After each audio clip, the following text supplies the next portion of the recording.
Oh, hi there. Just Mr. Two Belts here. But, you know what? You know me as James, representing the Geeky Comrade, as always. You know, I'm Tournament Tuesdays champion forever, but I'm also the TGC Wrestling Prediction champion, and I know we need to try and get a real belt at some point. Either way, we'll rock the toy belts for now. But Tournament Tuesdays title, that's on hiatus. That's, again, champion forever. Either way, this is what we're talking about today, as the time I'm recording this today is September 15th, 2019. It is WWE's Clash of Champions. Since the brand split came back in 2016, we've had, this is now our third Clash of Champions pay-per-view. They did not have one in 2018. And I only watched the very first one when they brought Clash back. Well, I say brought Clash back, but it's not Clash of the Champions, it's Clash of Champions, and I'm not going to start this tangent here. Either way, so I've only seen the first one. I didn't see the one in 2017. And I don't know. We'll see how it goes. This card, I've already looked it down, even thought about what I would predict, though I have not predicted everything. I'm predicting. My predictions are like pure, genuine, and live right now for this video. So, but I have thought about it a little bit, and this card, it's like a 10 or 11 match card. It's interesting, to say the least. Not the best looking card at all. But we'll get into it. But first, I do want to say, so at the time I'm recording this, I'm going to implement a thing where after I get done recording and editing and uploading the predictions video, if WWE does what they always seem to do and put an extra match or two for the pre-show onto the, like just randomly announce it late into the day when the pre-show is about to start, if not already started, that match will not count for the TGC predictions. It will not. That match will just be thrown out, and the matches that have already been announced for the show that we expect, that's what will count for the predictions. So that's what we'll roll with. But again, I'll put this stupid title down. But, of course, the first champion was Tyson. He predicted better than I did at Extreme Rules. And he got the belt. And then I went a positive record at TakeOver Toronto 2. And then predicted SummerSlam damn near perfectly, going 9-3. But I didn't get the belt there. But Tyson and I went to a SmackDown back in August because it was where we live, and we did live predictions. I won. There's a video on the channel. I'll put in the link in the description. And yeah, there's that. So, I won the title from that. And other than that, there's not much else to say. We'll just go ahead and get into the predictions because, yeah. So we'll start from the bottom up like we always do. And the first match listed, sadly, will probably be a pre-show match, though it shouldn't be the pre-show match. That's the Cruiserweight title match between Drew Gulak, the champion, against Humberto Carrillo and Lince Dorado. Now, I've been meaning to get into 205. I really want to. But now I don't really see a point, because I'm pretty sure, like, it's already been confirmed that they're actually canceling 205. And that sucks. It's like, so here's the thing. That bothers me because you have 205. Arguably, in terms of in-ring action, 205's been the best brand in WWE recently. Because, like, the NXT weekly product hasn't been good, really. Or, at the very least, it hasn't been as good as what you would be led to believe.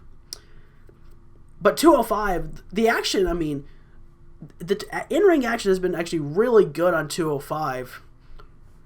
So, this match, though, look, I don't know, because I can't imagine they'd want to take the belt off of Drew Gulak, but Humberto, I remember I got to see an episode 205 with the 10-man Captain's Vault tag match, the only match on the show, because that was the 205 from when Tyson and I went to SmackDown. And that was a really solid match. Humberto looked really good. But I couldn't imagine that they'll give him the belt I'm going to say Drew Gulak retains. It makes the most sense to me. But we're going to go into the WWE Women's Tag Team Championships. We got Fire and Desire, Sonya Deville and Mandy Rose against Alexa Bliss and Nikki Cross. And I'm just going to go ahead and say Bliss and Cross will retain. And I imagine they'd win the match. Because, here's the thing.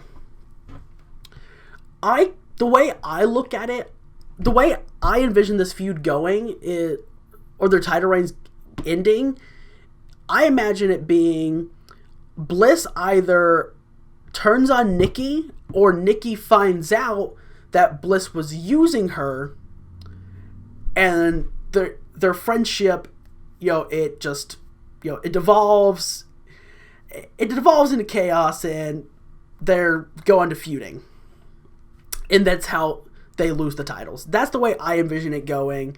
So I'm gonna say they retain here. Now we've got the SmackDown Tag Team titles, and the New Day are facing the Revival. Now, I actually have a really interesting thing to say about this, because obviously we have FTRKO, Randy Orton and the Revival, and we got the New Day. They took out Xavier Woods, hurt his leg, and he's supposed to be making this, big comeback, or not big comeback, but he's supposed to be making a comeback at Clash of Champions. And the way I envision this going is, well, right away, I'll say, because we know that the WWE title is going to come after the SmackDown Tag titles. If the Revival win, Kofi wins. If New Day win, Randy wins. That's what I'll say. But I imagine that the New Day will win here. Shut up, phone.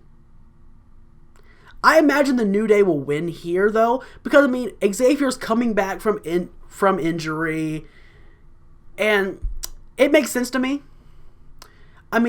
He's coming back, this big comeback, the babyface welcome, and he and Big E will probably win. That's the way I look at it. I can't see the Revival getting the titles here. So yeah, I'll say New Day there. Then we have the Intercontinental Championship. Now this match is interesting because Shinsuke really hasn't done much with the belt, if anything, really, since beating Balor on the pre-show of Extreme Rules for it. But, and naturally, if you want to make a statement, and because WWE are massively petty, give Miz the belt and have him become a 9-time Intercontinental Champion, so you can't say Chris Jericho's the only 9-time Intercontinental Champion anymore. I say that because they are petty, but at the same time, Jericho's not really he's not on bad terms with the company. He still, is singing their praises when he's liked something that they do. He openly says, he's still himself a fan of WWE. So, yeah. So there's that. And honestly, I can't see the Miz getting the title here or I could, but I imagine that Sami Zayn's going to get involved in this somehow because of his weird partnership with Shinsuke. And, well, okay, I imagine this going one of two ways. Either Sami gets involved and helps Shinsuke retain the title, or Sami tries to get involved, Miz thwarts it, takes the title, and that leads to Shinsuke versus Sami in an NXT TakeOver Dallas rematch. Either way, I'm kind of cool with that. I imagine The Miz eventually will tie Jericho's record. I'm pretty sure. They're pretty high on The Miz with the Intercontinental title. And that's fine. Dude definitely deserves it. Though I would like to see Miz actually get a world title match, a world title match again, a world title shot. But, whatever.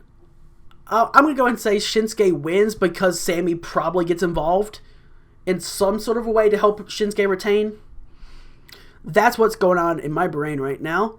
But now we got the U.S. title against AJ Styles and Cedric Alexander. And this match, I don't know what to think about this match because obviously Styles is the U.S. champion and it's AJ Styles who WWE has treated very well. But Cedric Alexander has looked really good, especially in the King of the Ring. I know he recently got a win in MSG in the main event of Raw. I believe pinning Styles even. So, but I don't know. Cedric has looked so good, but I don't know. this is really tricky.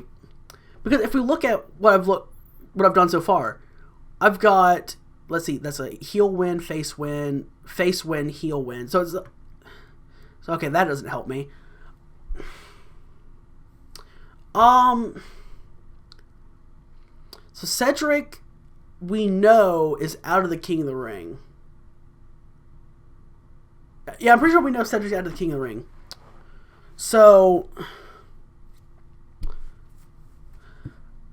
oh God, this is the one match that, even when I was like already thinking about the matches, like last night when I was looking at the card, this is the one thing that's like I can't come up with a result for it.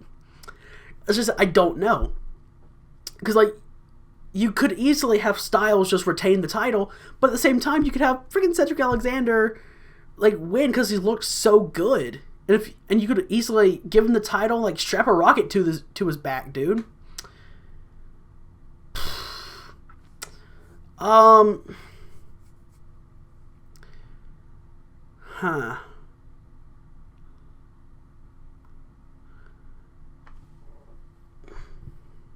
You know what? Cedric has looked really good, but I'm going to say it's a little too early to put the belt on him. Maybe have like a Styles Cedric, like maybe have a true Cedric versus Styles feud where Cedric at the end of it gets the title. But I'm going to say that this is just the beginning for Styles and Alexander. I'll say Styles retains here.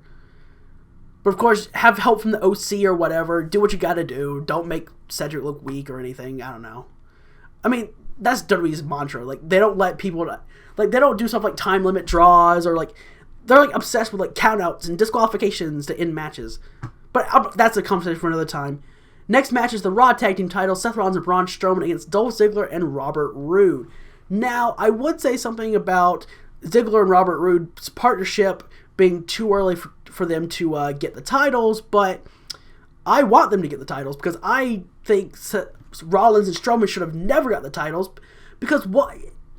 Give me, like, if you find this video, anyone finds this video, give me one good reason why Rollins and Strowman should have got the titles. Give me one good reason. And you better not say, like, it's to help make the Universal title match in the main event of this show feel, maybe more personal, make the stakes even higher. Because, no. Because Rollins and Strowman weren't a pre-established unit. In fact, need I remind every one of you who tries to say that, by the way, that not that long ago, in all honesty, just rewind back to 2017, the Shield were on no, not even 2017. Go back to 2018 as well. The Shield and Braun Strowman were on complete opposite sides. The Shield and Strowman the members of the Shield and Strowman have never had a good relationship with each other at all. And plus, I mean, and again, for anyone that even tries to defend this, by the way, don't say something about Shawn Michaels and John Cena having, being tag team champions and then facing in the main event of WrestleMania 23. Don't say that either because, A, they didn't have two matches in one night at WrestleMania 23. They didn't. And everything just came together perfectly for them to be a team, take the titles from Rated RKO, and then that actually did make it feel a little more personal, make it feel a little more exciting, like almost like you didn't know what was going to happen, even though you probably did. Like, it just made it more enticing to watch. And again, like, from a story perspective, that made perfect sense too. Because Rated RKO and DX have been feuding for months, and technically Triple H didn't get hurt because of Rated RKO, but you could say from a story perspective that he did get hurt because of Rated RKO, as he tore his quad again. Or I believe it was the other quad, but whatever. So he did that, and Shawn needed a new partner for his rivals. Oh, John Cena, throughout a lot of 2006, had feuded with Edge. So now, Edge with his new partner Randy Orton, Cena can once again get some revenge on Edge for everything that he did. That started way back with New Year's Revolution of 2006, where Edge cashed in Money in the Bank. like from a story perspective, it just made sense. But that's not the case here. And I know that was a massive tangent, whatever. But story-wise, it just doesn't make sense to have Rollins and Strowman be the champions. Like, and why take him off of the Raw Tag Team Champions? And at this point, I can't remember who the champions were before them, by the way. But, like, what was the point? But either way, I'm going to say Ziggler and Roode win. And that's going to play into the freaking world title match. Plus, I mean, like, what's the point? You know? Like, what's the point in having them keep the titles? Like, there's not a point. Either way, Roman Reigns and Eric Rowan. Now this, I imagine that after what happened on SmackDown, I imagine Daniel Bryan's going to get involved and that Roman's going to end up winning over Rowan because of Big Dan Bryan. So yeah, I'll say Roman here. SmackDown Women's title, Bayley and Charlotte. So, it would probably be way too predictable to have Bayley and Sasha win here, wouldn't it? Like, have the besties, the new heel team of Bayley and Sasha get the win. It would probably be, I think it'd be too predictable, but I say that, but I don't know. I mean, we know that they would give Charlotte the title reign. Because this will be, like, what, her 10th women's title? But, I don't know.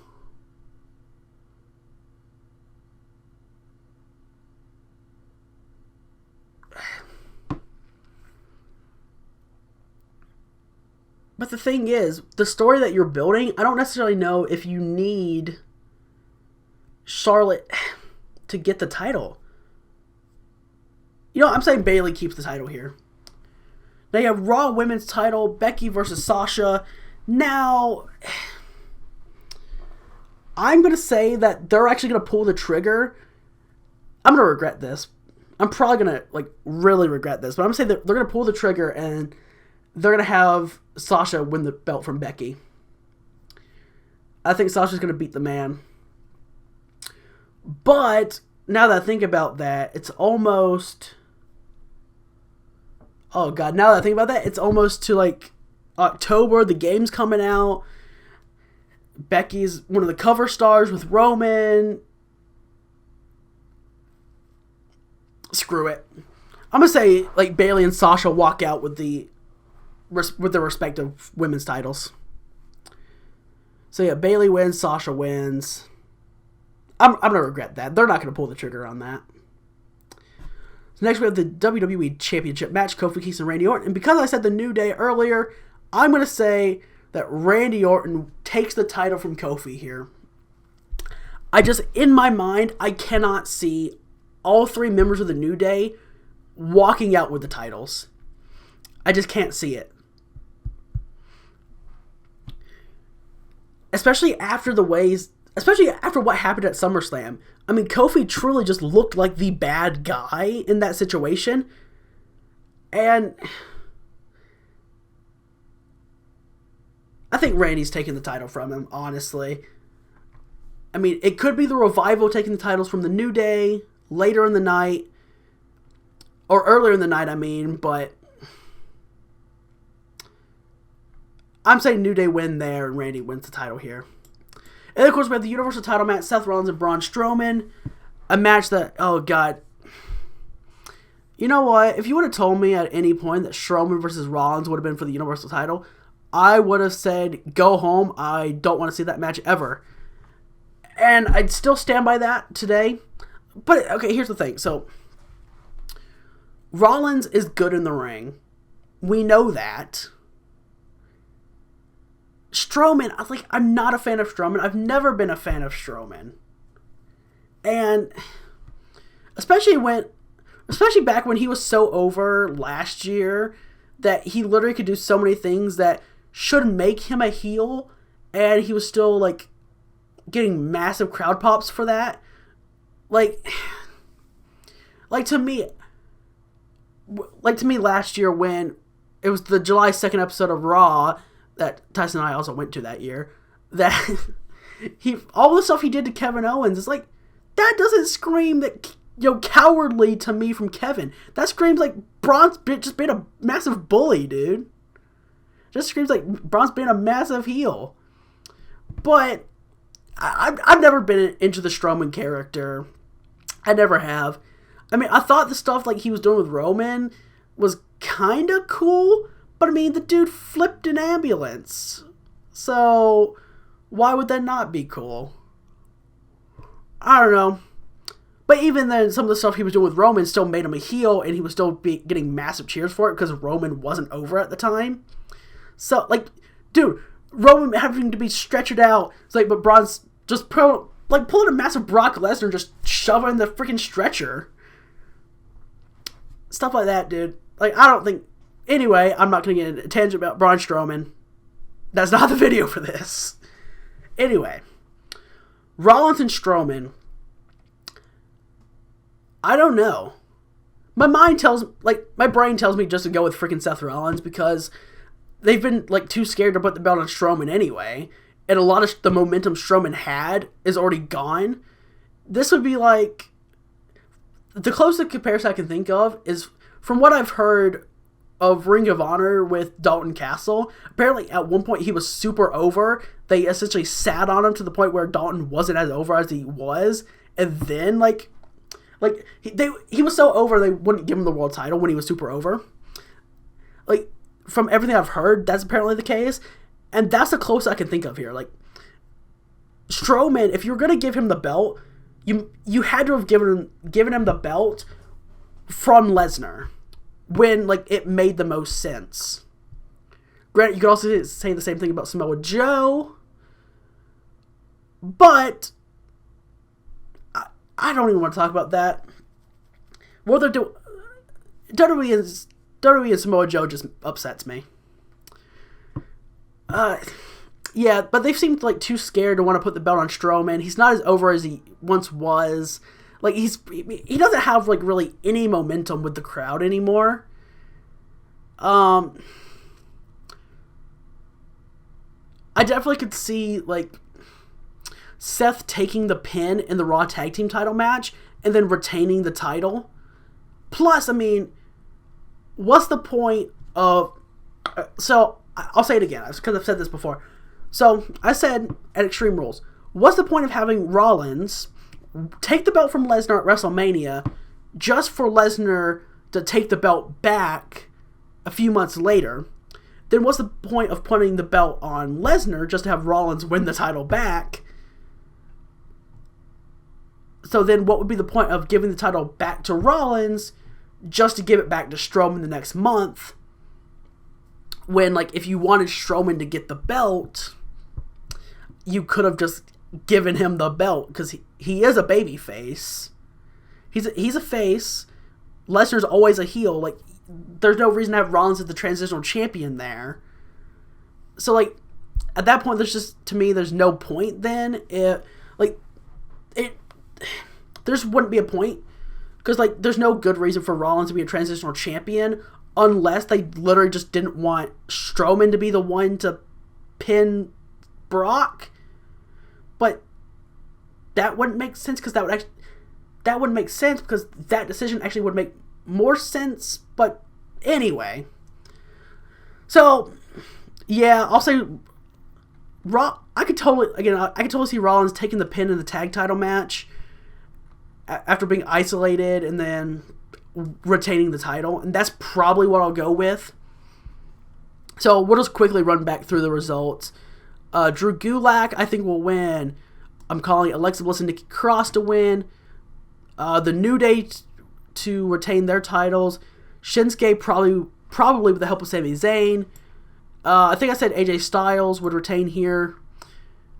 Ziggler and Roode. Roman because Dan Bryan will probably get involved. I said Bayley and Sasha will both retain and win both the titles that they're going for. Randy will win, and then Seth will retain. And that's it. I know I got really ranty and going on tangents in this video. I'll see what I can cut out and in post. But I hope you enjoyed the video. Let me know your predictions if you find this video. Leave them in the comments, of course. Today, the same day, there's already actually, at the time you're watching this, there's actually already a video for Universe. It's the first Universe episode after Extreme Rules. That's up on the channel already. I'll put a link in the description to that as well. Well, I mean, that'll be the previous video, and I always link the previous video, whatever. So, I hope you enjoyed this video. If you did, leave a like, comment down below, share it up on social media, do that good stuff. Until next time, I'll see you later. Bye, guys.